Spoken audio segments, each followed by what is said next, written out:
E aí, recapitulando um pouco, nesta semana, a primeira turma do STF, por unanimidade, decidiu receber a denúncia que foi enviada pela Procuradoria-Geral da República contra o ex-presidente e 7 aliados dele, que formavam o núcleo ali do poder do governo passado, por tentativa de golpe de Estado, entre outros crimes. Isso significa que agora eles começam a responder criminalmente, oficialmente são réus, e podem ser, ao final, julgados culpados ou inocentes, né? E muitas pessoas, quando esse assunto vem à tona, fazem a seguinte pergunta, eu já ouvi várias vezes, imagino que a senhora tenha ouvido ainda mais. O Bolsonaro vai ser preso? Bom, essa realmente é uma questão que muita gente pergunta e tem dúvida em relação a esse processo.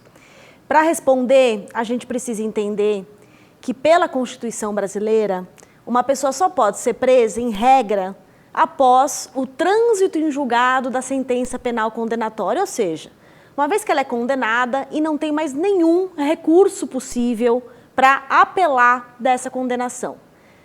Quando essa condenação está, então, portanto, pacificada, sedimentada, começa a execução da pena. E aí a pessoa pode ser presa, se recebeu de fato uma condenação maior que 8 anos, ela já começa, inclusive, em regime fechado. Então, essa é a regra. A pessoa só vai presa depois de condenada e depois que foram esgotados todos os recursos e se a pena a qual ela foi condenada também é superior a 8 anos para começar já em regime fechado. Ou seja, que não é o caso do ex-presidente Bolsonaro agora, porque ele ainda não foi julgado, é só o começo desse processo penal. Exatamente. Então, qual é o status de Bolsonaro agora? Ele é apenas réu, ele se tornou réu agora com a denúncia sendo recebida e ele vai responder esse processo e está respondendo a este processo em liberdade.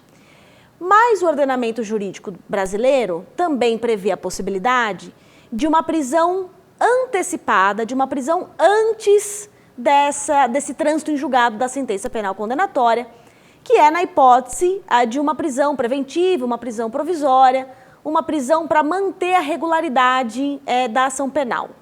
Então, a legislação processual penal prevê, como uma exceção, que uma pessoa pode ser presa antes da condenação se ela eventualmente estiver tumultuando a instrução probatória, por exemplo, ameaçando testemunhas, se ela ameaçar a própria aplicação da lei penal, como, por exemplo, tentar fugir, ou se ela continuar cometendo crimes, que é o que a gente chama da hipótese de manutenção da ordem pública. Então, se estiverem presentes esses requisitos, uma pessoa pode ser presa preventivamente antes da condenação. Não há nada que indique que o ex-presidente Jair Bolsonaro, neste momento, sofrerá algum tipo de prisão provisória ou preventiva antes de um eventual julgamento e uma possível condenação. Mas algum tipo de medida cautelar pode ser adotada com relação a esses réus agora, só pelo fato de eles terem se tornado réus ou não? Apenas se houver um caso que os juízes entendam, por exemplo, que está tumultuando o processo ou alguma coisa desse tipo. Ou seja, precisa de um fato novo ou eles virando réus, eles já estariam sujeitos a algum outro tipo de medida? A imposição de medidas cautelares, dessas medidas preventivas antes de uma condenação, elas precisam ter uma justificativa. Alguns desses réus já receberam essas medidas, Então, Braga Neto já sofreu uma ordem de prisão, Bolsonaro já teve o seu passaporte recolhido. Então, vários desses réus já sofreram no curso da investigação uma série de medidas cautelares. Para que eles recebam novas medidas cautelares, fatos novos devem ser apresentados.